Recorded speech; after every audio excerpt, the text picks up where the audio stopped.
videoda biz prosmotrlarni oshirishni va ko'rishlar foizini balandroq qilishni o'rganamiz. Kanalimizga like, obuna bosib qo'ying, kanal rivoji uchun albatta. Aytgancha Telegram kanaliga o'tib qo'ying. Telegram kanalida xuddi shunaqa footajlarni tashlab boraman. Hozir Telegramda stream bo'lyapti. O'tib barcha savollaringizni berib qo'yishingiz mumkin. Qani biz videoni boshladik. Men 30 kunlik challenge boshladim.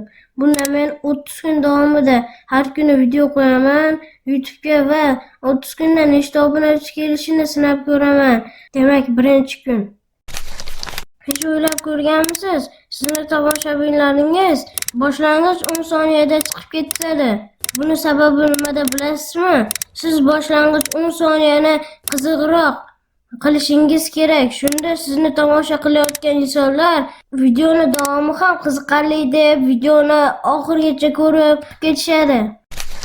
Demak, tomoshabinlarning videoni ochib ketish asosiy sababi ular videoni ustiga bosgan zahoti nimadir kutishadi. Lekin siz shu narsani ko'rsatib bera olmasangiz, darhol boshqa videoga o'tib ketishadi.